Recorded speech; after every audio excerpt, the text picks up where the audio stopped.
오늘 말씀의 제목 한번 따라해 보실까요? 습관의 힘. 습관의 힘. 자, 여러분은 습관에 대해서 어떻게 생각하십니까? 우리 삶의 무려 90%가 습관으로 이루어져 있다고 합니다. 실패를 하든 성공을 하든 모든 사람의 일상 속에서 반복되는 것이 습관이죠. 성공하는 사람은 좋은 습관 때문에 성공을 하고, 실패하는 사람은 나쁜 습관 때문에 실패한다라는 거예요. 우리가 습관을 만들면 그때부터 습관이 우리의 인생을 만들어 가게 되는 것입니다. 자, 여러분 한번 물어볼까요? 자, 여러분은 세수할 때 무엇부터 감습니까? 세수할 때 뭐부터 감죠? 그렇죠. 눈부터 감죠. 눈을 감는 것은 세수할 때의 오래된 습관입니다. 세수를 하면서 아하, 이제 세수하는구나. 세수하니까 눈을 감아야지. 그러고 그렇게 결심하지 않습니다. 나도 모르게 자동적으로 눈을 감게 됐죠.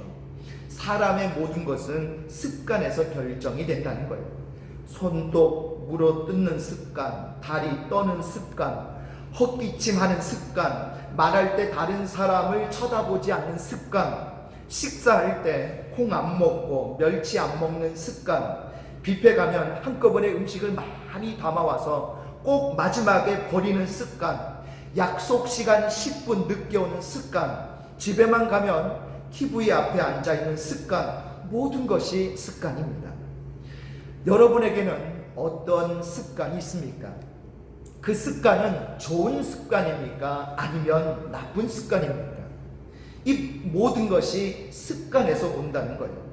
자, 병도요, 습관에서 오고, 또 병을 고치는 것도 습관으로 가능합니다. 우리의 현재 모습은 우리의 과거 습관이 형성을 했고, 우리의 미래의 모습은 우리의 현재 습관이 결정할 것입니다. 여러분은 정말 좋은 습관 갖기를 원하십니까? 마귀가 우리를 망하게 할 때 먼저 나쁜 습관부터 들인다는 것을 아십니까? 또 하나님이 우리를 축복하실 때 먼저 좋은 습관부터 들이게 하신다는 것도 아십니까? 오늘 말씀은 이와 같은 습관으로 승리했던 한 사람을 다루고 있는데요, 그 주인공이 바로 다니엘입니다. 다니엘은 바벨론 포로 시대에 살았습니다. 주전 587년 아수르를 이기고 중동을 제패한 이 바벨론의 느부갓네살 왕은 막강한 군대를 데리고 예루살렘을 침공하게 돼요. 모두 3차례에 걸쳐서 예루살렘을 침공하게 되었고, 그때 수많은 이스라엘 왕족, 귀족, 백성들을 포로로 잡아갔는데 다니엘이 바로 그 포로 중에 한 사람이었던 거죠. 자, 그런데 다니엘은 이렇게 포로로 끌려가서도 하나님께 기도했다라는 거예요.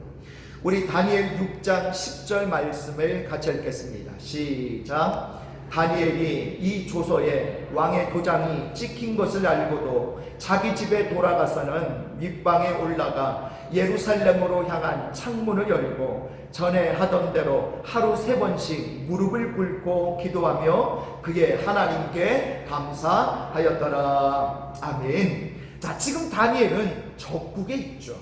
그것도 외교 사절로 간 것도 아니고 포로로 잡혀갔습니다. 이 바벨론이라는 나라는요, 인류 역사상 가장 무서운 왕국이에요. 가장 무신론적이고 가장 독재적인 나라. 그래서 심지어 요한계시록에 보면 적 그리스도의 상징을 바벨론으로 묘사할 정도입니다. 그런 무시무시한 이 바벨론에서 한 달 동안 느부갓네살 왕을 제외한 다른 모든 신이나 사람에게 드리는 기도를 금지했고, 만일 그것을 어긴 자에게 엄청난 형벌을 예고했습니다. 우리 다니엘 6장 7절을 같이 읽겠습니다. 시작. 나라의 모든 총리와 지사와 총독과 법관과 관원이 의논하고 왕에게 한 법률을 세우며 한 금령을 정하실 것을 구하나이다. 왕이여 그것은 곧 이제부터 30일 동안에 누구든지 왕 외에 어떤 신에게나 사람에게 무엇을 구하면 사자굴에 던져넣기로 한 것이니이다.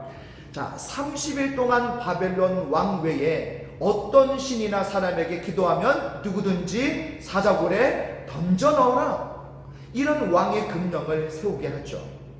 자, 그러면 다니엘이 이 상황을 몰랐습니까? 10절을 보면요, 다니엘이 이 조서에 왕의 도장이 찍힌 것을 알고도 라고 했습니다. 알았다는 거예요.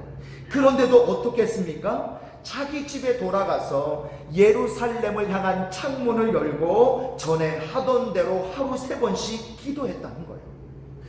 도대체 어쩌겠다는 겁니까? 이 죽겠다는 거 아니에요?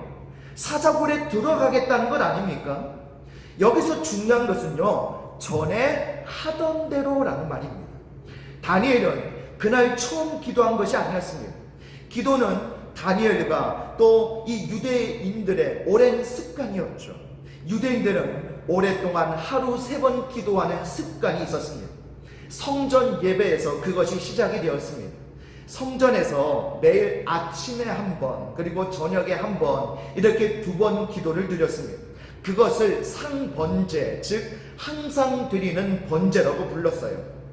그리고 아침과 저녁 사이 낮에는 아무나 와서 개인적으로 제사하고 기도했습니다. 아침과 저녁 2번은 함께 기도했고 낮에는 개인적으로 기도했습니다. 이것이 발전해서 훗날 회당에서 하루 3번 기도하는 것으로 그렇게 정착이 되어져요. 그래서 오전 9시, 그리고 정오, 그리고 오후 3시 이렇게 3번 기도를 하게 됩니다. 여러분, 사도행전 3장 1절에 보면 제9시 기도 시간에 베드로와 요한이 성전에 올라갈세라는 말씀이 나와요. 그러니까 베드로와 요한은 지금 우리 시간으로 오후 3시에 평소 기도의 습관을 쫓아서 성전에 기도하러 갔다가, 여러분 알다시피 그 성전 미문 앞에 앉아있던 그 나면서부터 안진뱅이 된 사람을 만나서 예수님의 이름으로 그를 고쳐주지 않습니까? 이와 같이 오전 9시, 12시, 오후 3시 기도는 유대인들의 오래된 기도 습관입니다. 여러분, 예수님도 십자가에 오전 9시에 못 박히시고 고통을 받으시다가 오후 3시에 돌아가시죠. 예수님은 죽어가시면서까지 평소 자신이 기도하는 시간에 삶과 죽음을 맡기셨다라는 거예요. 자, 다니엘은 왜 이렇게 사자굴에 들어가는 위험 속에서도 기도한 것일까요? 바로 전에 하던 대로였기 때문입니다. 습관대로 한 것이죠. 마치 세수할 때 자동적으로 눈부터 감는 것처럼 기도는 다니엘의 삶의 자연스러운 습관이었다라는 거예요. 습관으로서 기도했다는 말은 기도가 규칙적이고 반복적이었다는 말입니다. 습관은 곧 반복이죠. 가장 좋은 것을 반복한 거예요. 그래서 4가지 라이프 스타일이 있습니다. 싫으니까 안 하는 스타일, 싫어도 하는 스타일, 좋아서 하는 스타일, 좋으니까 더 열심히 하는 스타일. 여러분, 언제나 좋은 것은 반복해야 합니다. 반복하면 습관이 되는 거예요. 자, 그런데 여러분, 좋은 습관에는 좋은 보상이 따른다는 사실을 아십니까? 2012년에 습관의 힘이라는 책이 나왔는데요, 뉴욕타임즈 찰스 두히그라는 기자가 쓴 책입니다. 이 책은 습관의 힘을 과학적으로 연구하고 실험을 통해서 입증한 책인데요, 왜 사람에게는 습관이 형성될까? 저자는 뇌의 자율적 활동 때문이다 라고 그렇게 말을 합니다. 자, 우리의 뇌는 끊임없이 절약할 방법을 찾습니다. 여러분 생각해 보십시오. 내가 매일 새로운 일을 해야 한다면 너무너무 피곤하고 쉴 수가 없는 거죠. 그런데 이미 하던 일이 입력이 되어 있으면 그때마다 내가 다시 활동할 필요가 없습니다. 비슷한 상황이 주어지면 똑같이 반응하면 되는 거예요. 그러면 내가 쉴 수가 있게 되고, 그러면 효율적으로 움직일 수 있게 돼서 그만큼 다른 활동을 위해 공간을 넓힐 수 있다고 합니다. 자, 우리 뇌 안에서 습관의 과정은 크게 세 단계로 이루어지는데요. 첫째, 신호 단계가 있고, 둘째는 반복 단계, 그리고 세 번째는 보상 단계가 있습니다. 신호는 우리 뇌에게 어떤 행동을 요구하는 명령이에요. 반복은 바로 몸의 무의식적인 행동입니다. 보상은 그 행동에 대한 보답이에요. 그래서 신호, 반복, 보상, 이것이 계속 반복되면서 습관의 고리가 형성이 된다고 합니다. 자, 여기서 가장 중요한 것이 뭐냐? 바로 보상이다라는 거예요. 좋은 습관이든 나쁜 습관이든 거기에 따라오는 보상이 있다는 거예요.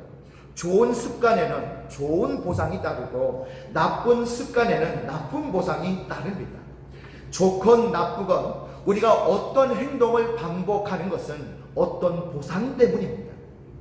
자, 여러분은 아침마다 여러분 이를 닦으시는데, 여러분 우리가 이를 닦을 때에 자, 칫솔에 무엇을 묻혀서 이를 닦습니까? 치약을 묻혀서 이를 닦죠. 자, 우리에게 당연한 습관이지만 사실은 인류 역사 가운데 이 칫솔에 치약을 묻혀서 이를 닦는 이 습관은요, 얼마 안 된 습관입니다. 1900년대 초에 미국의 펩소던트라는 치약이 나왔습니다. 그 치약이 나오기 전만 해도 전 미국인의 7%만 치약으로 이를 닦았다고 해요. 93%는 치약을 안 썼다는 거죠. 그러나 이 펩소던트 치약이 나온 지 10년 뒤에 무려 그 수치가 65%까지 증가하게 돼요. 자, 왜 사람들은 치약을 통해서 이를 닦는 습관을 가진 것일까요? 보상이 있었기 때문이다라는 겁니다. 자, 당시 이 치약은요, 이렇게 광고를 했다고 합니다. 혀로 당신의 치아를 느껴보십시오. 치태가 느껴지실 겁니다.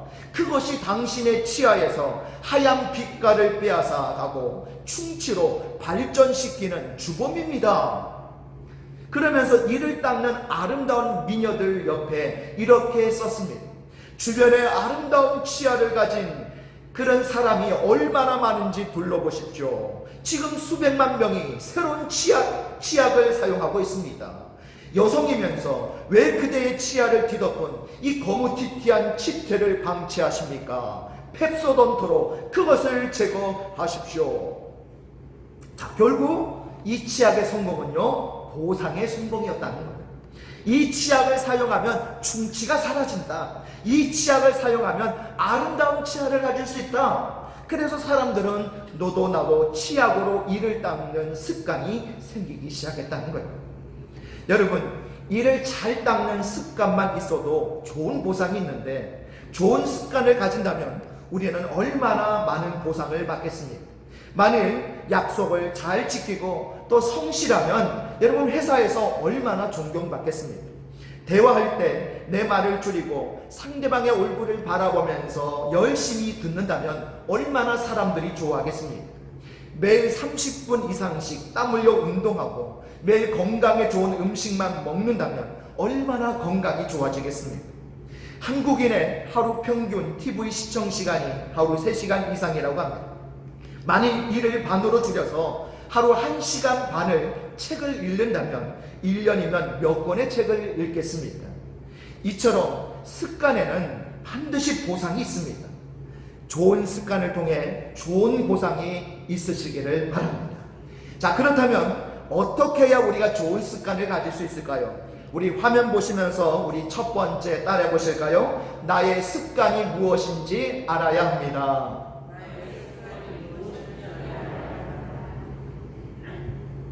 자, 좋은 습관을 위한 첫 번째 단계는요, 내 습관이 무엇인지 알아야 한다는 거예요. 그래서 평소에 나도 모르게 하던 것을 한번 점검해 보셔야 됩니다. 자, 여러분에게는 어떤 습관이 있습니까? 가장 좋은 방법은 여러분 노트에 한번 써보는 거예요. 자, 저의 경우에는 오랫동안 저는 밤에 늦게 자는 습관이 있었습니다. 그런데 이제 막상 사역을 시작하다 보니 이 늦게 자는 습관이 새벽 기도를 하는데 너무 치명적인 거예요. 그래서 그것을 해결하려고 일찍 자는 습관을 가지려고 노력했고, 그 덕분에 지금은 몇 시간을 잤던 상관없이 칼같이 일어나서 새벽 기도를 할 수 있게 되었습니다. 자, 반대로 아직도 못 고친 나쁜 습관도 있습니다. 여러분 뭐일 것 같습니까? 혹시 제 손톱 유심히 이렇게 보신 분들은 잘 아실 거예요. 무슨 습관이 있어요? 예, 손톱 물어뜯는 습관이 있습니다. 자, 그런데 그래도 지금은 많이 좋아졌습니다. 예전에는 10손가락 손톱을 다 물어뜯었는데 지금은 많이 줄어가지고 이제 한 손가락만 물어뜯고 있습니다. 이 한 손가락도 곧 정복할 줄 믿습니다.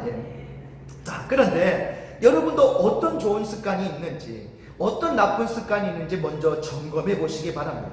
의외로 몰랐던 자신을 새롭게 알게 되는 그런 동기가 됩니다. 자, 두 번째, 우리 화면 보시면서 따라해 보실까요? 좋은 습관을 가지려면 뜻을 정해야 합니다. 자, 내 습관이 무엇인지 알았으면 그 다음은 뜻을 정해야 합니다. 자, 다니엘이 그랬죠. 우리 다니엘 1장 8절을 같이 읽겠습니다. 시작. 다니엘은 뜻을 정하여 왕의 음식과 그가 마시는 포도주로 자기를 더럽히지 아니하리라 하고 자기를 더럽히지 아니하도록 환관장에게 구하니. 자, 다니엘이 바빌론의 유혹과 위협 속에서도 끝까지 기도하는 습관을 지속한 이유가 있었습니다. 그것은 뜻을 정했기 때문이다라는 거예요. 자, 뜻을 정했다는 말은 마음을 정했다는 거죠. 마음을 정했다는 말은 어떤 가치를 세우고 그 가치에 집중했다는 거예요. 상황에 따라 사는 것은 뜻을 정한 것이 아닙니다. 하나님이 주신 영원한 가치에 따라 살아야 뜻을 정한 거예요. 그래서 어떤 분이 가치를 이렇게 정의했습니다. 가치는 내면의 우선순위이며 우리로 하여금 어떤 구체적인 행동을 계속적으로 추진하게 하는 원동력이다. 한마디로 우리를 움직이는 내면의 힘이다라는 거예요. 자, 모세가 40년 동안 광야를 끝까지 완주해서 백성들과 함께 느보산에 올랐죠. 신명기 34장 7절에 보면 이런 말씀이 나옵니다. 모세가 죽을 때 나이 120세였으나 그의 눈이 흐리지 아니하였고 기력이 쇠하지 아니하였더라. 어떻게 모세는 이 120세 고령에도 눈이 흐려지지 않고 기력이 쇠하여지지 아니했을까요? 바로 내면에 불변하는 가치가 있었기 때문입니다. 어떤 가치입니까? 그것은 하나님이 그에게 주신 사명, 곧 내 백성 이스라엘을 인도하여 젖과 꿀이 흐르는 가나안 땅에 이르게 하라는 사명 때문이었죠. 이 사명이 그를 끝까지 함께하게 만들었고 40년 광야를 끝까지 걷게 했고 마침내 가나안 땅 앞에 도착하게 만들었던 거죠. 예수님을 십자가 지게 하고 갈보리 언덕에서 부활로 승리하게 한 삶의 원동력이 무엇인지 아십니까? 누가복음 19장 10절에 보니까요, 인자가 온 것은 잃어버린 자를 찾아 구원하려 함이니라 라고 말씀합니다. 하나님의 잃어버린 자녀들을 회복하는 것, 그 위대한 가치 때문에 예수님은 한 길만 가셨고 십자가를 통해 부활로 승리하셨다는 거예요. 자, 바울을 승리하게 했던 이유가 무엇인지 아십니까? 일생 동안 바울을 붙잡았던 중요한 가치는 사도행전 20장 24절에 나오는데요. 내가 달려갈 길과 주 예수께 받은 사명, 곧 하나님의 은혜의 복음을 증언하는 일을 마치려 하면은 나의 생명조차 조금도 귀한 것으로 여기지 아니하노라라는 이 가치 때문이었습니다. 이 믿음 때문에, 이 가치 때문에 바울은 달려갈 길 마치고 믿음을 지키고 순교의 면류관을 쓸 수 있었던 거죠. 자, 다시 다니엘을 보시겠습니까? 다니엘 1장 8절에 보니까 자기를 더럽히지 아니하도록 환관장에게 구하니 라고 말씀합니다. 우리 한번 따라해 보실까요? 자기를 더럽히지 아니하도록. 다니엘은 비록 포로였지만 귀족이었기 때문에 바벨론 왕궁에 조금만 협조해도 얼마든지 잘 먹고 잘 살 수 있었습니다. 그러나 그는 그것보다 더 중요한 삶의 가치가 있었는데 그것은 바로 내 몸을 더럽히지 아니하니라, 하나님 앞에 부끄럽지 않게 살리라, 이 불신앙의 세상에서 오직 하나님의 자녀답게 살리라. 이것을 더 중요한 가치로 붙잡았고 그 가치를 붙잡자 그 가치가 그의 삶을 붙잡아 결국 승리할 수 있게 만든 거예요. 여러분, 다윗도 마찬가지입니다. 다윗은 자기를 죽이려고 하는 이 사울 왕을 2번이나 살려주지 않았습니까?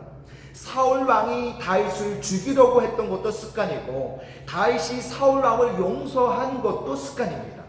자, 둘 사이의 차이점이 뭘까요? 사울 왕은 자기가 목숨 걸고 지킬 만한 믿음의 가치가 없었고, 다윗은 그것이 있었다는 거예요. 다윗이 엔게디 동굴이나 하길라 산에서 사울 왕을 죽일 수 있었을 때 공통적으로 한 말이 있습니다. 여호와께서 기름 부은 종을 죽여서는 안 된다. 그것은 하나님을 대적하는 것이다. 이처럼 하나님 중심적 가치관이 그에게 있었기 때문에 지속적인 용서가 가능했던 거예요. 그래서 우리는 뜻을 정해야 된다는 거예요. 나는 어떤 신앙적 가치관으로 살 것인가? 내가 반드시 지켜가야 할 신앙적 기준은 무엇인가? 오늘 이것이 뜻을 정하는 거예요. 오늘 이러한 뜻을 정함으로 좋은 습관을 가지시는 저와 여러분 되시기를 바랍니다. 세 번째, 우리 화면 보시면서 좋은 습관을 가지려면 따라해 보실까요? 지속적으로 반복해야 합니다. 자, 다니엘을 통해 우리가 배울 것이 있는데요, 그것은 바로 반복의 중요성이다라는 겁니다. 자, 다니엘 10장으로 가보면 다니엘이 하루 3번씩 기도하다가 어느 날 환상을 보게 돼요. 세마포 입은 사람의 환상을 보게 되는데, 이 세마포 입으신 그분은 바로 예수님이었던 것으로 보입니다. 그런데 그렇게 매일 기도하다가 천사의 응답을 받게 되는데요, 우리 다니엘 10장 12절과 13절 우리 2절을 같이 읽습니다. 시작. 그가 내게 이르되 다니엘아, 두려워하지 말라. 내가 깨달으려 하여 내 하나님 앞에 스스로 겸비하게 하기로 결심하던 첫날부터 내 말이 응답받았으므로 내가 내 말로 말미암아 왔느니라. 그런데 바사 왕국의 군주가 21일 동안 나를 막았으므로 내가 거기 바사 왕국의 왕들과 함께 머물러 있더니. 자, 여기서 중요한 것은 21일이라는 기간이에요. 천사의 말이 뭡니까? 다니엘이 기도하자마자 응답이 시작되었으나 그 응답이 다니엘에게 도착하기까지 21일이 걸렸다라고 이야기하지 않습니까? 그 사이에 기도를 방해하는 영적 세력이 있었는데 다니엘이 21일간 중단하지 않고 계속 기도했기 때문에 최종적인 응답을 받을 수 있었다는 거예요. 그래서 이 지속하고 반복하는 것이 중요하다는 겁니다. 습관은 지속이죠. 모세도 시내산에서 40일, 예수님도 광야에서 40일간 기도하셨습니다. 습관에 있어서 중요한 것은 있던 습관을 없애는 것이 아니라 바꾸는 것입니다. 자, 여러분, 있던 습관은 잘 없어지지 않습니다. 나쁜 것을 없애는 것과 좋은 것으로 바꿔주는 것 중에서 여러분 어떤 것이 쉽겠습니까? 바꿔주는 것이 훨씬 더 쉬워요. 마치 새벽이 오는 원리와도 똑같습니다. 태양은 새벽을 위해서 어둠과 싸우지 않습니다. 대신 계속해서 빛을 비춰주는 것 뿐이죠. 그러면 결국 새벽이 오고 낮이 오게 되는 거죠. 담배를 끊고 술 끊은 뒤에 교회 나오시겠다는 사람이 있습니다. 이 사람은 평생 교회 못 나와요. 끊고 나오려고 하지 말고 나오다 보면 끊어지게 되는 거죠. 그 원리가 무엇입니까? 좋은 것이 들어간 거예요. 내가 하던 나쁜 습관을 없애려고 하면 어렵지만 좋은 습관이 지속적으로 상대적으로 더 커지다 보면 이 나쁜 습관이 좋은 습관으로 바꾸어지게 되는 겁니다. 기도하는 습관이 우리의 근심하고 염려하는 습관을 바꾸게 합니다. 말씀 묵상의 습관이 쉽게 낙심하고 절망하던 습관을 바꾸게 하는 거예요. 그래서 습관의 공식은 이렇습니다. 나쁜 것과 싸우지 말고 좋은 것을 지속적으로 공급하자. 이 지속적인 노력의 과정에서 실수도 있고 실패도 있을 수 있습니다. 그러나 진정한 실패는 해보고 안 되는 실패가 아니라 안 해보고 안 된다는 실패입니다. 여러분, 위대한 발명가인 토마스 에디슨은 전구, 축음기, 영사기를 포함해서 일생 동안 1093개를 발명을 했는데요, 그의 성공은 반복을 통한 성공이었습니다. 여러분 잘 알다시피 에디슨은 이 전구를 발명하기 위해 10,000번의 실험을 했다라고 전해지죠. 그는 10,000번 실패한 것이 아니라 10,000번 시도한 것입니다. 농구 선수 마이클 조던은 고등학교 농구부에 처음 지원하는 날 그 자리에서 거절을 당했었다고 해요. 코카콜라의 사업 첫 해 매출은 단 400병에 불과했다고 합니다. 그러나 이들은 멈추지 않았습니다. 좋은 일은 좋은 것을 반복할 때 생깁니다. 모세도 십계명 받으러 시내산에 몇 번이나 올라가는지 아십니까? 여러분, 이거를 아시는 분이 많지가 않아요.